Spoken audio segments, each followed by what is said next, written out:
Hi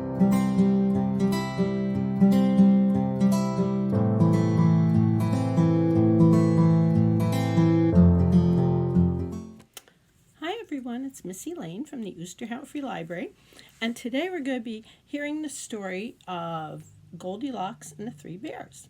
Now, I bet a lot of you know that story, don't you?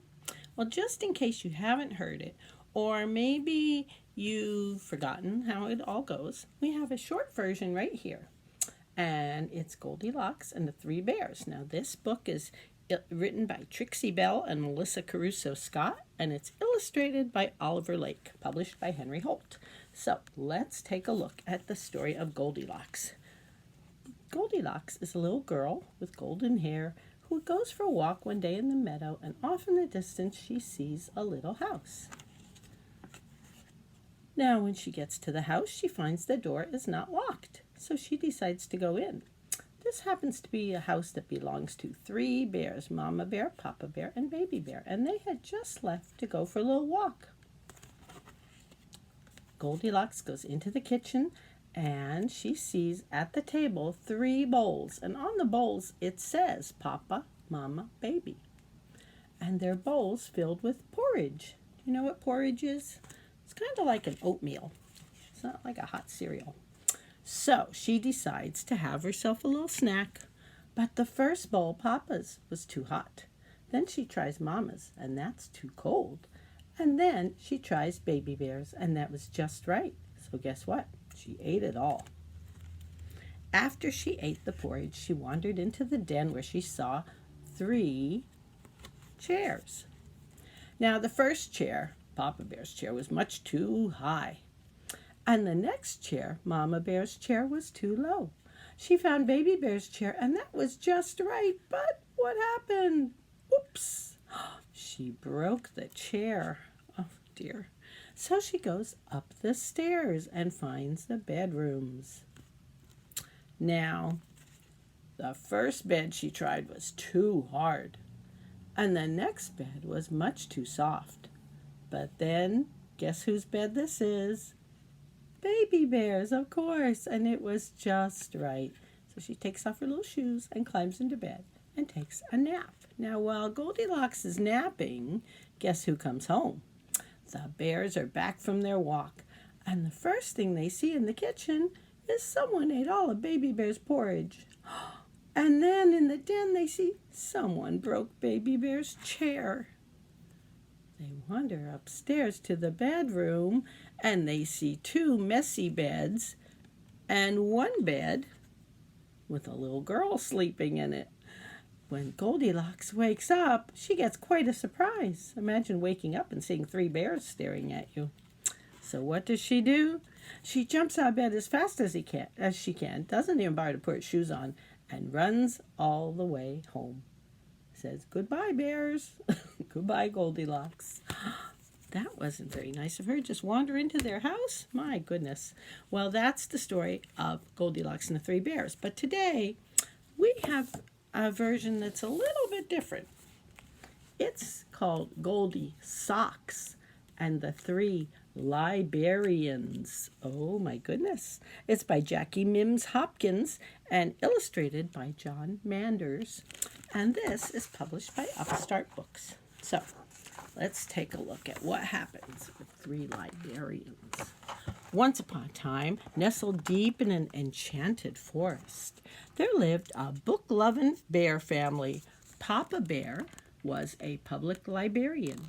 Mama Bear was a school librarian, and their son, Baby Bear, was just a librarian in training at the Grizzly Preschool.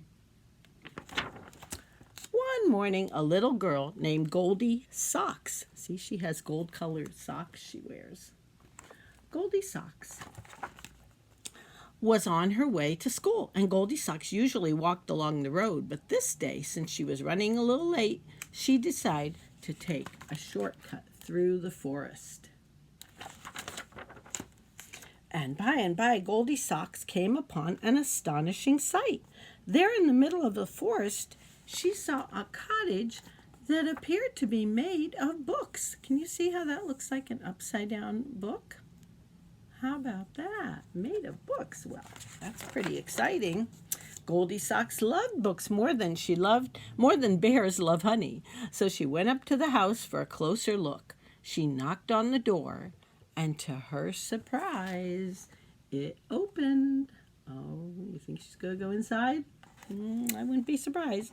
Cautiously, Goldilocks peeked inside, and she saw shelves and shelves of wondrous books lining the walls. She called out to see if anyone was home, but no one answered. Goldilocks knew she shouldn't go in, but the temptation of all those books was more than she could stand. So Goldilocks goes in. Once inside the cottage, Goldilocks went straight to the shelves and began browsing through the books. The first book she pulled off the shelf was too big. In fact, it was so heavy it fell on the floor. The Goldilocks went to another shelf, but the book she took from that shelf was too little. Then she looked through some others and found one that was just right. So there's a little book, and now she has one that's just right. Goldilocks wandered over to another shelf and opened up a chapter book. She used the 5-finger rule to see if it was a book that was too hard. She started with a closed fist, like this.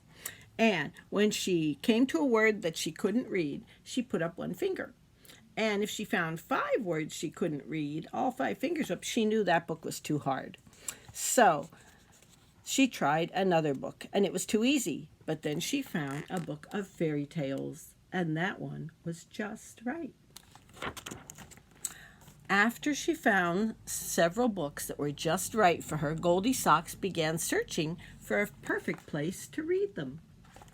And she looked around the room and saw a big lazy bear recliner. She climbed into the enormous chair and pushed it back, but it went back too far. Oh no, that won't be comfortable. She surveyed the room again, and this time she spied a poofy couch with a lot of pillows. And Goldilocks sprang into the air and landed smack dab in the middle of the couch. Pillows flew everywhere. The couch was too squishy. So she thought maybe there's a comfy place to read upstairs. When Goldilocks reached the top of the stairs, she saw a tent made out of an old blanket. She crawled inside the cozy tent, opened up her book of fairy tales, and began reading. Yes, this place was just right. A nice cozy tent to read in.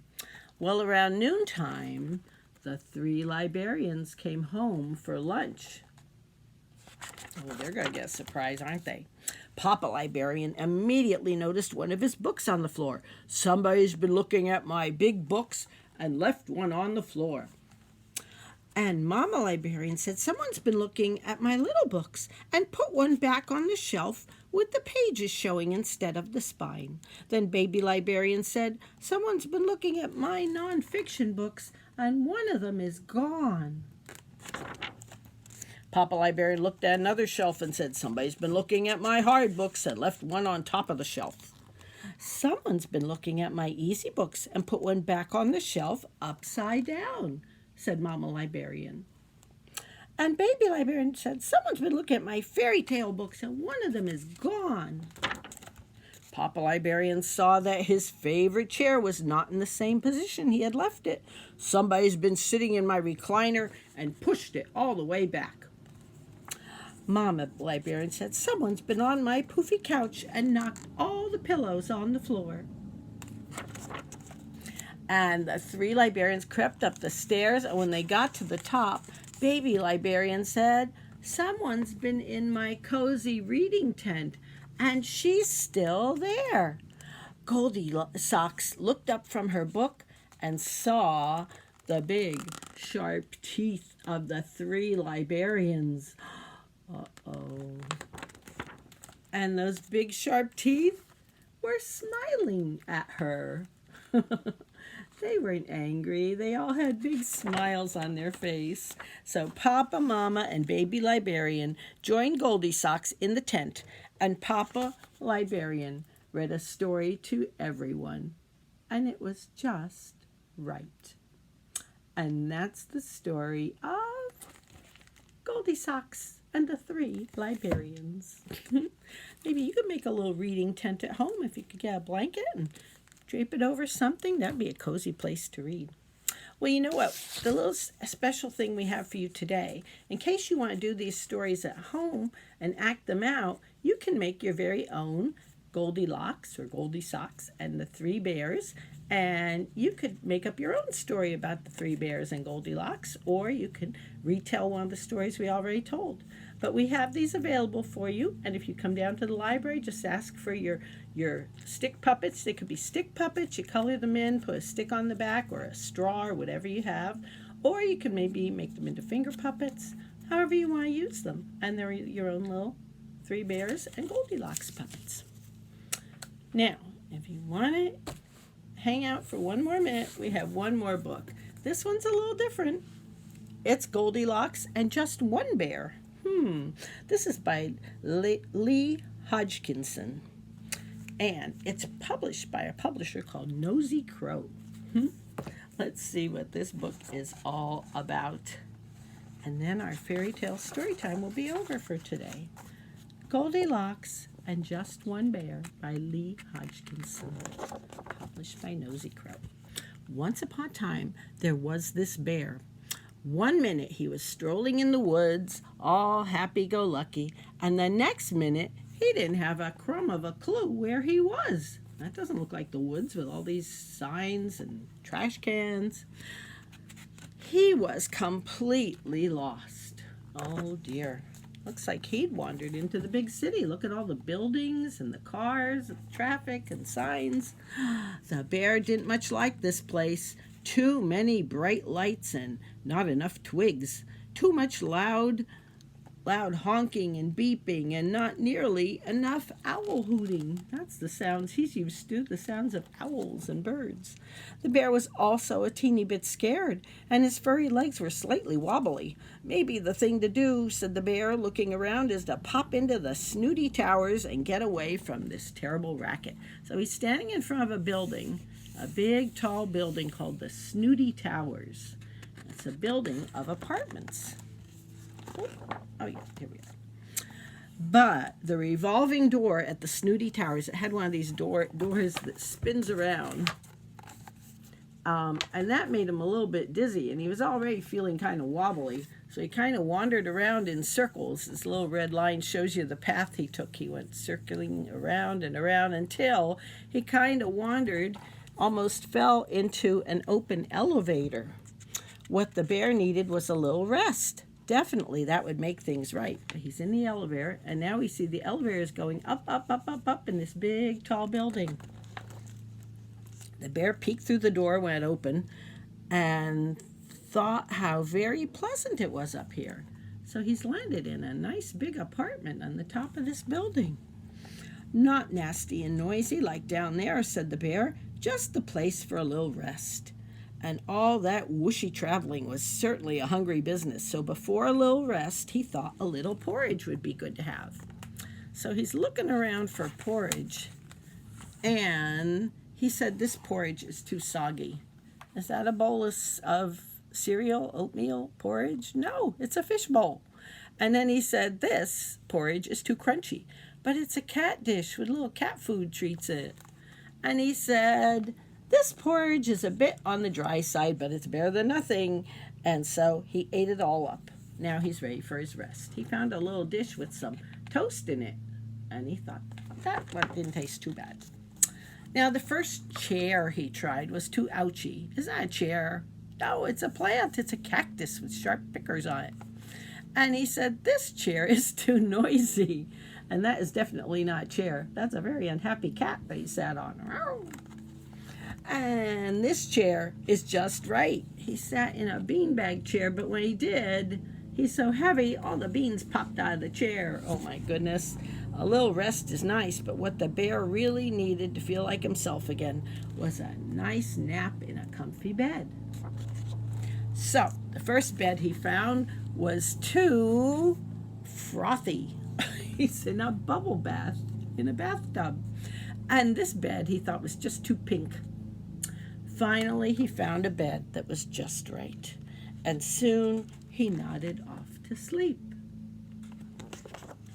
Well, the bear dreamed of crunching through the leaves, The bear dreamed of puttering around in his slippers back in the forest, and then he dreamed of a voice shouting very loudly. Who was shouting, I wonder? "Somebody has been eating from my fishbowl," said the daddy person. "And somebody has been eating from dear little pumpkin's kitty nibbles," said the mommy person. So it looks like the people that live there have come back home. And "somebody has been eating my toast," said the little person, "and they've eaten it all up. No toast left." Well, unfortunately, the bear was not dreaming at all. He was wide awake, and he was back in real life again. He realizes the voices he's hearing aren't in his dreams. "Somebody has squished the cactus," said the daddy person. "And somebody has upset my dear little pumpkin," said the mommy person. Remember, he sat on the cat, too. "And somebody has popped my beanbag," said the little person. Oh, he doesn't seem too unhappy. He's having fun with those beans all over the place. "Somebody has been sleeping in my bath," said the daddy person. "Somebody has been sleeping in my bed," said the mommy person. "And shh," whispered the little person, "I think somebody is sleeping in my bed right now." There he is. He's kind of upside down, I think. The bear poked out from under the covers to see a daddy person, a mommy person, and a little person standing right in front of him. The bear thought the mommy person looked ever so slightly familiar. And the mommy person looked at the bear, and suddenly she remembered being a little girl. And she remembered gobbling up someone else's breakfast. And she remembered breaking someone's stuff and snoozing in someone else's bed. Who do you think this lady is? Who do you think this little girl is that she's remembering? She thought the bear seemed ever so slightly familiar, too. Do you know who they are? She looked at him and said, "Baby bear," said the mama person. And he said, "Goldilocks," said the bear. She's all grown up, isn't she? And so is baby bear. They hadn't seen each other in ages. "Porridge?" asked Goldilocks. Oh, the bear nodded. So Goldilocks cooked up a big bowl of porridge and put it right in front of him. It was not too hot. It was not too cold. It was just right. It made the bear almost forget about the once upon a time when Goldilocks had behaved badly. This little bear would never dream of doing anything like that. Well, he kind of did do something like that, didn't he? And although it had been good to see Goldilocks living so happily ever after with all these charming people, the bear decided it was time for him to go back to the woods. And so he's looking at a map to find his way back to his home in the woods. And I think he'll find it, don't you? But how about that? Here they are all grown up. That was baby bear once upon a time. And Goldilocks is all grown up and living in the big city. And that's the story of Goldilocks and just one bear. So, that's our fairy tale fun for today. Hope you like the Goldilocks stories and the Goldisocks story. And we'll be back again to see you with some other stories. Don't forget, if you want to make your own bear or stick puppets or finger puppets, stop by and pick up a pattern. We have them for you. Okay? Thanks for listening. Bye.